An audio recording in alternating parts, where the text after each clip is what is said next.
Dans l'actualité du week-end du cyclisme, au pied de la muraille de la cité Plantagenet, au pied de la cathédrale Saint-Julien, avec le Grand Prix de la ville du Mans organisé par l'EMSV.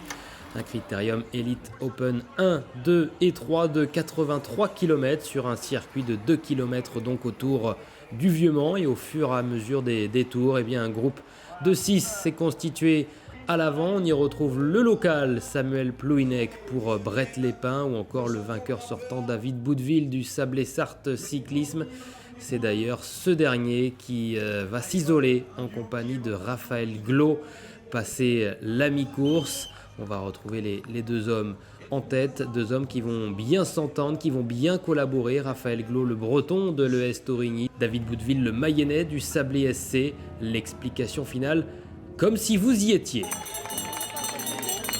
Allez, ça relance pour David Boudeville, le vainqueur de l'an passé, il est toujours de ce Grand Prix du Mans. On va vous demander de faire un maximum de bruit. David Boudeville, Raphaël Glos, voilà le sprint. Pour l'instant, c'est David Boudeville qui est devant, mais Raphaël est en train de monter. Allez, attention, Raphaël qui est en train de faire la différence. Et c'est Raphaël Glos qui va rentrer cette course juste devant David Boudeville.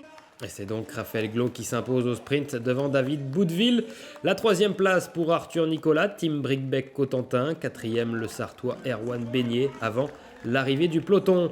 La réaction du vainqueur Raphaël Glos, suivie de la réaction de Monsieur le maire du Mans, Stéphane Le Foll. Une victoire, une belle, c'était l'objectif avant le départ. Oui, l'objectif, on est venu en famille, j'avais mon petit frère qui courait en U15, on voulait pas faire le déplacement pour rien, lui il fait 3ème en U15, du coup je gagne en élite, donc tant mieux, on repart pas bredouille. Moi l'ambition c'était de faire la course de bonheur. Voilà, on était une bonne soixantaine de concurrents, il y avait des niveaux hétérogènes, donc je me devais d'être actif de bonne heure. C'était chose faite, j'ai été faire quelques tours en solitaire avant d'être rejoint. Et après, on est reparti à deux avec David Boudeville de Sablé. On s'est bien entendu, on a bien collaboré et on s'est expliqué à la régulière pour finir, quoi.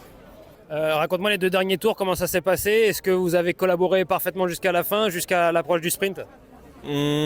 Ça commençait à piocher par rapport à David parce que je le sentais que le coup de pédale était moins aéro. Moi je me suis pas affolé même si je stressais un petit peu parce que je voulais pas que ça rentre non plus derrière, j'avais aucune connaissance des écarts. Et puis du coup, moi c'est pareil, je gagne pas forcément des courses tous les week-ends, donc je voulais quand même la mettre au fond. Avec David, j'ai essayé une fois ou deux de le distancer à la pédale et il a toujours eu les ressources pour me rejoindre. Et puis on a attendu le sprint de finale, les jambes ont parlé dans la pente. Il lance un peu loin à ton avis? Toi tu as pris son ciel, est-ce qu'il lance de trop loin à ton avis? Je le connais un peu, je sais qu'il envoie beaucoup de braquets. J'ai pas regardé la denture qu'il avait dans le sprint final, mais je sais qu'il était quand même quasiment tout à droite. Et moi, je me suis pas affolé. J'ai pris le virage en premier avec une petite cadence de pédalage. J'ai attendu qu'il réagisse pour que je me mette dans la roue pour le déboîter à 100 mètres, quoi. Voilà. C'est ta première participation ou tu l'avais déjà fait ce critérium? Non, c'est ma première participation, mais franchement, pourquoi pas revenir, ça vaut le déplacement. Comment tu as trouvé le parcours justement si tu dis que ça vaut le déplacement? Clairement, moi, j'aime bien les circuits où il y a de la difficulté.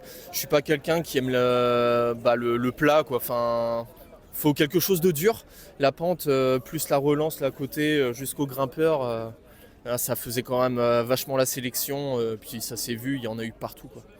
Avec pas mal de spectateurs aussi, j'imagine que ça doit être plaisant. Franchement, ouais, je m'attendais pas à voir autant de monde.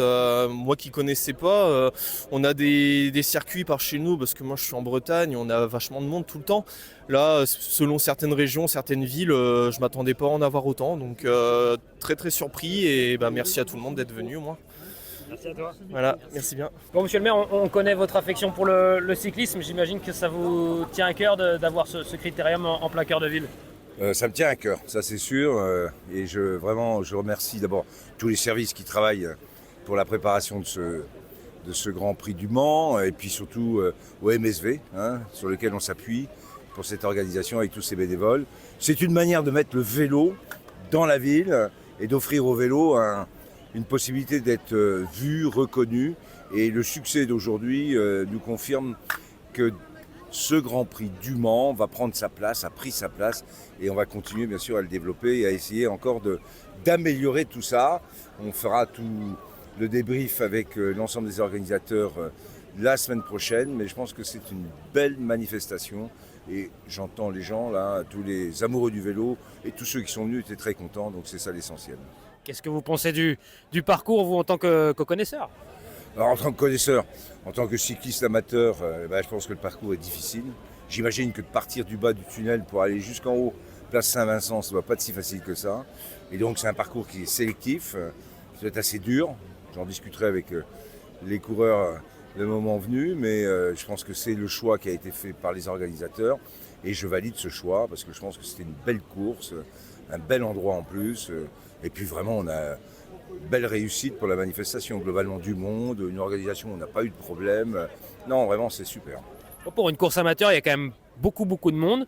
On se dit qu'il y aurait encore peut-être 2 fois, 3 fois, 4 fois plus si on accueillait une arrivée du Tour de France. Est-ce que c'est dans un coin de la tête? Est-ce que c'est toujours un projet? Où est-ce qu'on en est dans ce dossier? Alors c'est toujours un projet.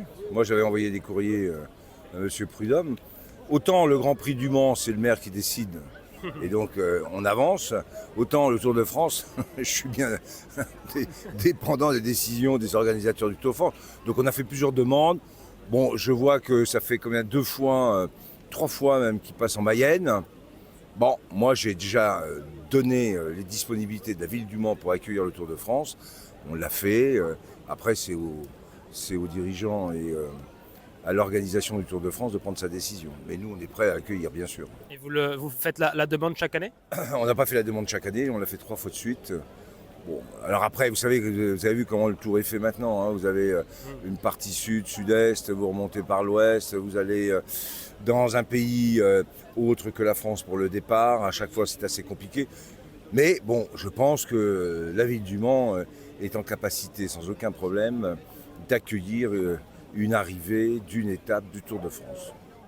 Merci au maire du Mans, Stéphane Le Foll, pour cet entretien autour du cyclisme. Et si vous aimez le vélo, restez bien sur LMTV dans la 3e partie, caméra embarquée, au cœur de la première édition de la Roadborne Gravel Cup du côté de Saint-Michel de Chaveigne, près de Conneré. A tout de suite.